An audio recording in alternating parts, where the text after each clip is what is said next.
I never imagined that a single moment could unravel everything I believed in. But that night, standing in our bedroom, holding the damning evidence in my trembling hands, I realized my world had just collapsed. I had just returned from a late shift, exhausted, hoping to crawl into bed beside my wife, Vanessa. Instead, I found her suitcase half-packed on the bed. It was not the suitcase that stopped me in my tracks. It was what I found inside. A silky red lingerie set, one she had never worn for me, and beside it, a box of oversized condoms. My chest tightened as an icy wave of realization crashed over me. Vanessa, standing at the mirror, casually applying lipstick, barely spared me a glance. "Vanessa," I said, my voice cracking. "What the hell is this?" She sighed dramatically, rolling her eyes in the mirror. "Oh, come on, Aaron. Do not be so dramatic." "Dramatic?" My pulse pounded as I gripped the lingerie tighter. "You have never worn this for me," I whispered. My voice edged with something dangerously close to breaking. I grabbed the box and tossed it onto the bed. "And this? You think I am stupid?" Finally, she turned to face me, completely unfazed. "It is for work," she said smoothly, crossing her arms over her chest. "I have a conference this weekend." "A conference?" I repeated, my voice laced with disbelief. "With condoms and lingerie?" She scoffed, shaking her head. "You are reading too much into this." But then her phone buzzed on the dresser. The screen lit up, and in bold letters, I saw the message that turned my stomach into a pit of fire. "Mr. Blackwood, can't wait to see you tonight." I snatched her phone before she could react, holding it up. "Who the hell is Mr. Blackwood, Vanessa?" She barely blinked. Instead, she smirked. "Oh, Aaron, please," she said with a bored tone. "You would not even be able to handle the truth if I told you." Her arrogance sent my fury skyrocketing. "Try me," I growled. She stepped closer, her perfume intoxicating. But this time, it did not pull me in. It made me sick. "I do not belong to you," she whispered. "I can do whatever I want." And then, the final nail in my heart. She tilted her head and whispered, "My lover is waiting for me outside." Something inside me snapped. I stepped closer, my jaw clenched so tightly it hurt. "You think you can just walk out of here and throw this in my face?" My voice was dangerously low. Vanessa rolled her eyes, reaching for her suitcase. "Watch me." Just as she gripped the handle, I grabbed her wrist, yanking her back with force. The suitcase hit the floor, and for the first time, she looked genuinely surprised. "What the hell, Aaron?" "Let go of me," she snapped, struggling against my grip. I stared at her, my breathing ragged. This was not the woman I married. That woman was gone, replaced by someone who had shattered everything we built together. I let go of her wrist, stepping back. But now, I was not just a heartbroken husband. I was a man with a plan. She thought she could betray me. She thought she could walk away without consequences. She was dead wrong. As Vanessa strode out the door, her heels clicking against the pavement, I stood there, motionless. But my mind was anything but still. Revenge. The word burned into my brain. I grabbed my phone and dialed the one person who could help me expose her for who she truly was. "Caleb, I need a favor," I said the moment he answered. My best friend hesitated. "Aaron, you sound off. What is going on?" "She is cheating on me," I said flatly, "and I need proof." A long pause. "Damn. I am sorry, man." "I do not need apologies," I interrupted. "I need everything. Texts, emails, locations. Find out who this guy is. I want to ruin them both." Caleb exhaled sharply. "Are you sure you want to go down this road?" I was sure, because Vanessa thought she could humiliate me. She had no idea what was coming. 2 days later, Caleb sent me a file that shattered me all over again. Texts, hotel reservations, photos. She had been sneaking around for over 6 months. And her lover? Isaac Blackwood, a senior executive at her company, a married man, a father. Oh, this was perfect. She was not just cheating. She was having an affair with a man whose entire life could be destroyed. And that was exactly what I planned to do. I was not going to just expose them. I was going to burn everything down. I spent the next week laying the groundwork for my revenge. Vanessa had no idea I was onto her. She continued sneaking around, thinking I was too blind to see. But I was patient. The perfect opportunity was her company's upcoming gala. Everyone important would be there. Executives, investors, employees, and Isaac's wife. If I played my cards right, their affair would be exposed in front of hundreds. Vanessa thought she could live two lives. She thought she could break me without consequences. She was about to find out how wrong she was. The night before the gala, I sat in my dimly lit apartment, my fingers tracing the edge of my whiskey glass. The burn of the liquor didn't even register. I was too focused, too wired. The plan had to be flawless. Vanessa had no idea that I had already laid the groundwork for her destruction. My friend Caleb had come through spectacularly. He managed to hack into Vanessa's phone and extract every sort of conversation she had with Isaac Blackwood. The texts were damning. Vanessa, I can't wait to see you at the gala. Maybe we sneak off somewhere? Isaac, you know I can't resist you, baby. My wife will be there, but she's clueless as always. Vanessa, I love how reckless you are. It turns me on. Isaac, you turn me on more. I clenched my jaw. The sheer disrespect. They were playing house behind my back, laughing at me while plotting to humiliate Isaac's own wife. Not on my watch. I dialed another number. Eric. He picked up on the second ring. My man. Everything is set. The footage will play on the big screen at the perfect moment. I exhaled slowly. Good. Eric hesitated. You sure about this? This is going to be brutal. I smiled coldly. That's the point. The day of the gala, Vanessa was glowing. She had no idea she was walking into her own funeral. She twirled in front of the mirror in a sleek black dress, her hair styled to perfection. How do I look? She asked, her voice dripping with satisfaction. I forced a smile. You look unforgettable. She grinned, completely oblivious. I knew this was the last time she would ever look at me with such arrogance. After tonight, she wouldn't be able to look at anyone the same way again. The gala was held at an extravagant five-star hotel, the ballroom shimmering with chandeliers and gold accents. The elites of the corporate world mingled, glasses of champagne in their hands, fake smiles plastered across their faces. I walked in beside Vanessa, my hand resting lightly on her lower back. To everyone else, we looked like the perfect couple. If only they knew. I spotted Isaac across the room, standing beside a woman with delicate features and tired eyes, his wife. She was laughing softly at something someone said, completely unaware that her husband was about to humiliate her in front of everyone. Good. Vanessa's eyes locked onto Isaac's, and I saw the way her lips curved into a sly smile. They thought they were being discreet. They weren't. The speeches began.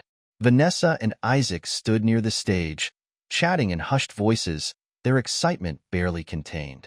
I pulled out my phone and sent a single text to Eric. Showtime. The lights dimmed. The massive screen behind the stage flickered to life. For the first few seconds, the audience thought they were about to watch a promotional video. Then the text appeared. I can't wait to see you. At the gas. You turn me on.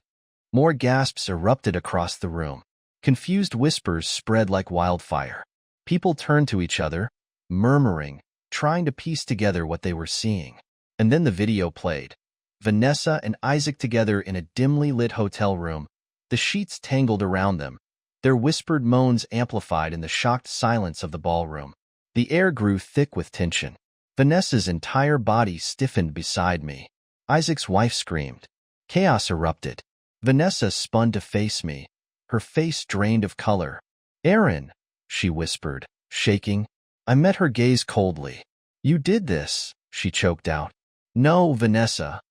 I tilted my head, my voice deadly soft. You did this. Across the room, Isaac's wife had collapsed onto a chair, sobbing into her hands as their colleagues stared in horror. Isaac looked like he wanted to disappear. Security stepped forward, murmuring about how they needed to clear the screen. But it was too late. The damage was done. Vanessa's career, over. Isaac's marriage, ruined. Their reputations, destroyed. I leaned in close, my voice a whisper against Vanessa's ear. Next time, I murmured, Think twice before cheating on a man who has nothing left to lose. I turned and walked away, leaving her to drown in the wreckage. The moment the video ended, Vanessa stood frozen in the middle of the ballroom, her face ashen as the weight of what had just happened crashed down on her. A suffocating silence filled the room, broken only by the murmurs of guests who were now watching her like she was a freak show attraction. Her hands trembled as she reached out, as if trying to physically grasp the situation, to undo what had just happened. Isaac's wife, Lydia, wasn't as silent. "You," she seethed, stepping toward Isaac, her body shaking with fury. "How long? How long have you been screwing her behind my back?" Isaac, now pale as a ghost, reached out a hand. "Lydia, let's not do this here." "Oh, don't worry," she spat, her voice sharp as broken glass. "We won't be doing this here. We'll be doing this in court." Gasps rippled through the crowd. Vanessa flinched at the words. Her entire body visibly shook. Isaac turned to her in desperation. "Say something," he hissed under his breath. But Vanessa could barely think. Her gaze snapped to me, her husband. Her lips parted slightly, eyes pleading. "Please, save me." I didn't. I just tilted my head and smiled. "You did this to yourself." The crowd exploded. Whispers, gasps, murmurs. Vanessa ran. She grabbed the hem of her dress and bolted for the exit, shoving past people, her heels clacking in desperation. But no matter how fast she ran, she couldn't outrun the truth. Vanessa locked herself in a hotel bathroom that night, her breaths ragged. Her phone wouldn't stop ringing. Her boss, her coworkers, her family. And then came the news articles. Top executive caught in scandalous affair. Shocking video leaks at gala. Cheating wife and corrupt CEO. The affair that destroyed 2 careers. Scorned husband's revenge. How he exposed his wife's betrayal to hundreds. Her entire life had been turned into a spectacle. She stared at her reflection. The perfect, polished woman she used to be, gone. Her hands trembled as she tried to call me again. I didn't answer. Her vision blurred with hot, shameful tears. She was alone. Utterly, completely alone. And the worst part? The fall was just beginning. The next morning, Vanessa walked into work with her head down, sunglasses covering her swollen eyes. She knew people were staring. She could feel it. But when she entered the office, she wasn't prepared for what happened next. Security stopped her at the entrance. Her boss, Mr. Callahan, stepped forward, his expression stone cold. "Vanessa," he said flatly. She swallowed hard. "Sir, He handed her a manila envelope. Termination papers. Her breath caught in her throat.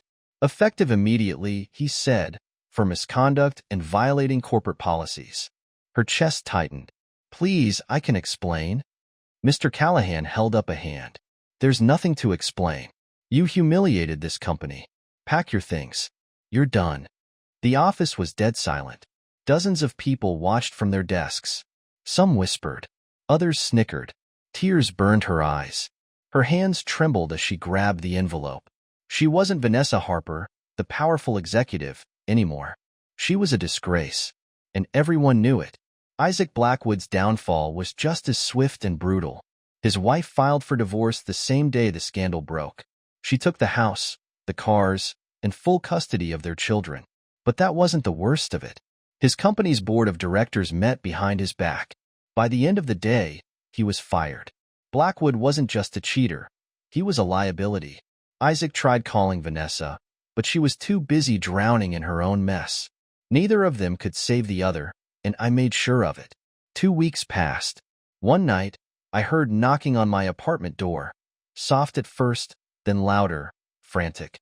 I opened it to find Vanessa. Her once glossy hair was a mess, her perfect skin pale, her designer dress wrinkled. "Aaron," she whispered. Her voice broke. I said nothing. Tears welled in her eyes. "I lost everything," she choked out. "My job, my friends. No one will even look at me." I leaned against the doorway, arms crossed, and she swallowed hard. "I made a mistake." I smirked. "You sure did."